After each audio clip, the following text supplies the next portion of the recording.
It is with a lot of respect that we come back to this topic, and also a bit of difficulty, but we have to. We are saying that Kwame Nkrumah was and is great, yet he was a politician and he was human. And what our purpose today is to explain some of the things that we have said, because there are a few of our friends, seniors and comrades who have taken different positions. Our purpose tonight is just to show you what the narrative that we have, for which we come to the conclusion that our dear first president was a despotic leader and he made himself into a life president. These are the arguments that we have made that some people have either challenged or need more explanation to agree with us. We're going to share with you the narrative from the 1960 Constitution. And we say so and emphasize that the Nkrumah position that we described is Nkrumah from 1960 onwards. It's not Nkrumah from 1948 to 1959. We are talking about Nkrumah from 1960 onwards. And this is research that we stumbled upon that we think is important to put the whole narrative of the Ghanaian history of that period in proper perspective. The airport matter came in and it was important that we use it.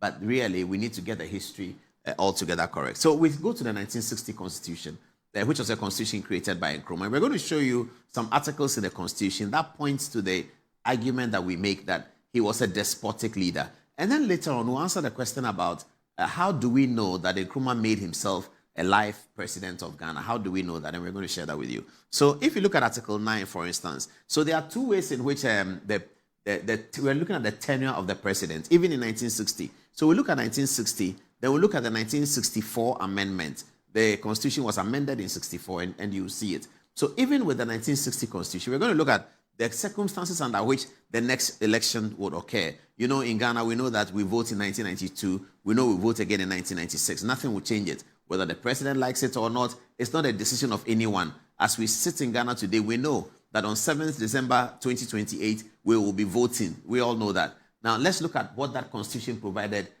in this regard. So it's 9 says that, clause 9 says, the term of office of the president shall begin with the assumption of office and end with the assumption of office of the person elected as president in the next following election. So, however, that the president may at any time resign his office by instrument under his hand. Great, let's move on. 10. Kwame Nkrumah is hereby appointed first president of Ghana, having been chosen as such before the enactment of the Constitution in a plebiscite conducted in accordance with the principles set out in Article 1 of the Constitution. So Kwame Nkrumah is the president. 11. Election of president and assumption of office. 11.1. An election of a president shall be held whenever one of the following events occur. That is to say, A, the National Assembly is dissolved. And remember, it's the president who dissolves the National Assembly, okay? So A, the National Assembly is dissolved, or B, the president dies, or C, the president resigns his office. So there is A, the National Assembly is dissolved, B, if the president dies, or C, the president resigns his office. The only difference with this current constitution is that it's not about the dissolution of the National Assembly. It is about the tenure of the parliament. The parliament has a tenure from 7 January to 7 January, 4 years hence. From 7 January to 7 January for the next 4 years. Here, it said that, and this is where you can begin to see the tendencies. It says that when the National Assembly is dissolved, now, who has the power to dissolve the National Assembly? Let's check it out. All right, so we come straight to Article 23 then. Article 23.1 says, the president may at any time by proclamation dissolve the National Assembly. He may at any time dissolve it, but let's move on. The president shall, and this is compulsory, he shall, in any case, dissolve the National Assembly on the expiration of the period of 5 years from the first sitting of the Assembly after the previous election. So this is the important clause, okay?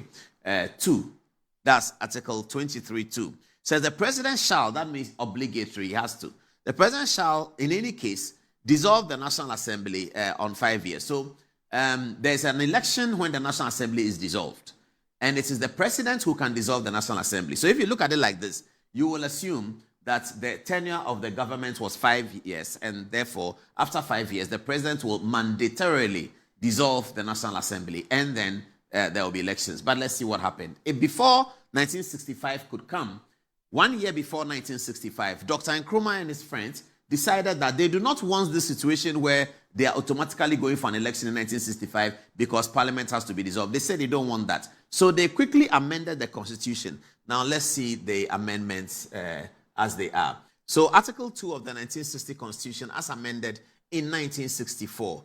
2, it says, there shall be inserted immediately after Article 1 of the Constitution the following new article. Viewers, look at it. Article 1A1.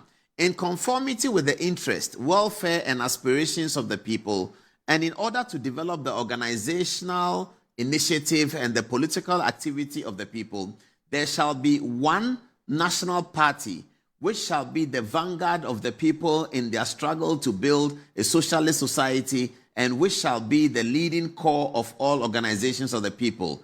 The national party shall be the Convention People's Party. So, there you go.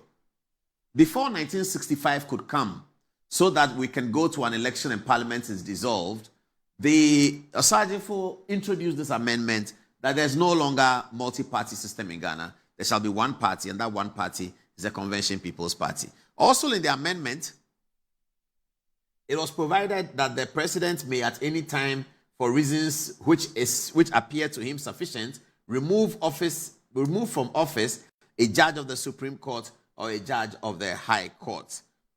I don't know whether Court of Appeal judges were excluded, but this is it. This is another one. I'm building towards our dear first president becoming a despotic leader. This is it. This is the other one. Now, how was the thing implemented? This is the one-party state. I'm going to show you how it was implemented. And this in this book, as you can see on the screen. I don't know how many people have a copy of this book. It's an important book. It's entitled, let me have the book again, The Evolution of Parliament in Ghana. It's by K.B. Ayensu and S.N. Dakwa. Both of them were clerks of parliament. And I met, I believe it was S.N. Dakwa that I met. I met S.N. Dakwa before, at the time that this book was launched. This book was launched at the IEA, I believe, in 2001, something like that. I happened to be there by the grace of God. So I have known this information for quite a while. Now, in the book, the two clerks of parliament report what happened in parliament at that time. And that will tell us how the Nkrumah metamorphosed from the 1964 transition to make himself a life president. So as you know, in 1964, the constitution is amended, and now you have a one-party state. All other political parties are banned. There's only one party. So now let's have a closer look at how they implemented it. And this is a story told by K.B. Ayensu and S.N. Dakwa. And viewers, let's read together. The Second Parliament of the First Republic, August 24, 1965. And it shows us how the new members of parliament were elected, because the 1964 constitution, let's come back to the studio, let me just make an illustration. It shows, this shows that, so the parliament was dissolved. New members of parliament had to be elected. Dr. Nkrumah had made the parliament from 141 to now 198.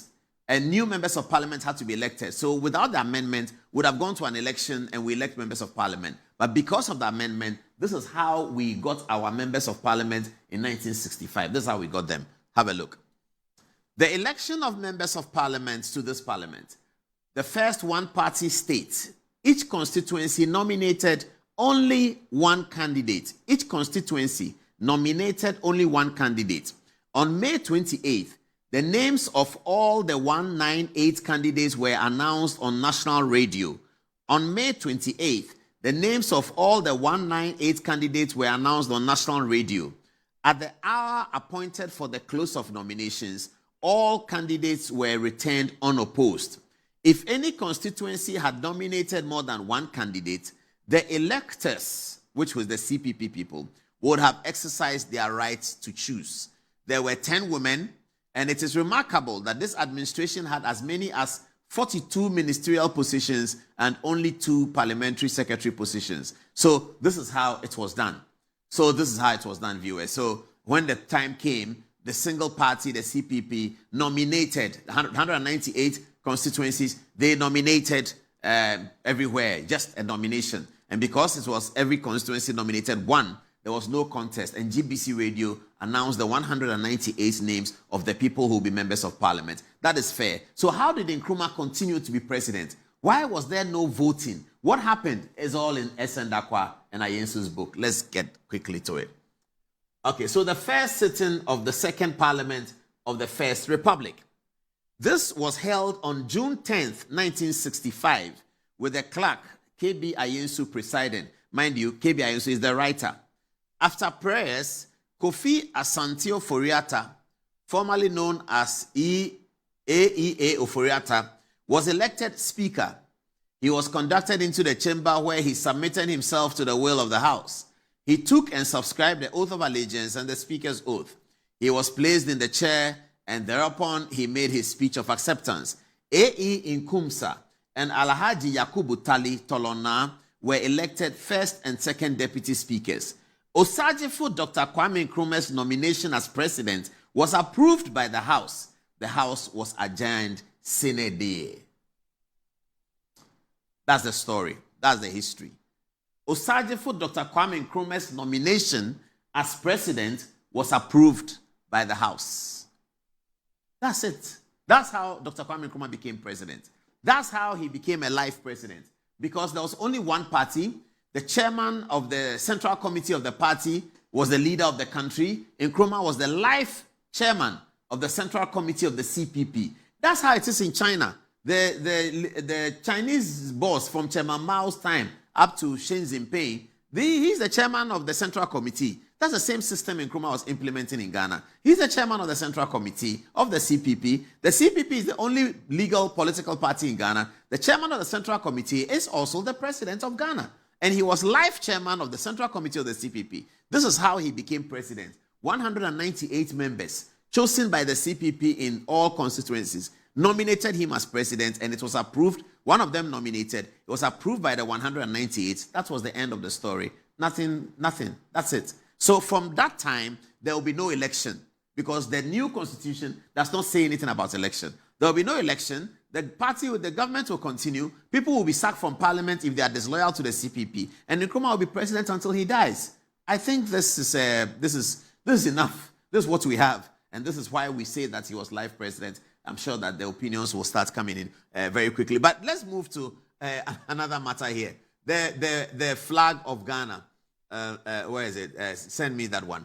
About the changes in the flag of Ghana. The point that we make that sometimes people disagree with us. Article 7 of the Constitution is hereby amended by substituting therefore of the following new article, national flag. Article 7. The national flag of Ghana shall consist of 3 equal horizontal strips.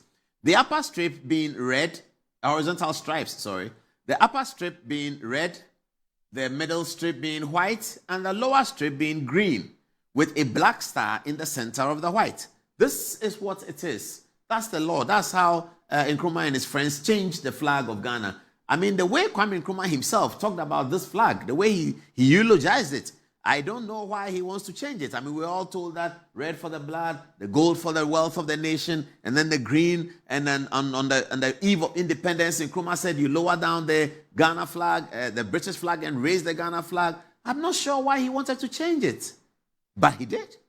And we have some video evidence to show you that in 1964, the Olympic team Ghana that went for the Olympic Games, I believe in Japan, they were holding the new Ghana flag. This was 1964. Have a look at this video. Have a look at the video. The video is coming up. Now that's the flag. Pause it if you can, or the pause is going to come. Okay, but we can see it. Okay, so that's Team Ghana, and that's the flag. Viewers, look at the bottom left for athletes, and there you go. That's the flag of Ghana. That's the flag of Ghana, almost looking like the flag of Egypt. That's the flag of Ghana. Red, white, and green at the bottom. So that is the point, viewers. That's the point. That's the point that we'll be making about the flag. The other day, and I'm concluding with this one. The other day, I was listening to my senior brother Kafwide, who has this series of interviews that he conducts, almost like the sages, and he does it on YouTube. Kafwide. He was speaking to this very decent man about the 1966 event. Here, the account of the senior citizen. At the time Nkrumah fell, if you were alive and saw what happened, you couldn't blame Ghanaians for naming the place, the airport after Kotika. There was total jubilation. Part of the problem of Nkrumah was that he was not in sync with his colleagues. He meant well, but then he couldn't carry his people with him. The intelligentsia did not follow him. Had been so brainwashed that they didn't see what Nkrumah was trying to do. Now, so Kodika's thing appeared a relief. Somebody would take a bottle of whiskey and pour it in the streets like that. After the coup, thanking God for relieving Ghanaians from this oppression. So there was extreme, this thing, ban Nkrumah, ban his books, ban everything. So naming the place after Kotika was not difficult, especially since he died at the airport. The chaps that captured him took him to the airport and shot him there.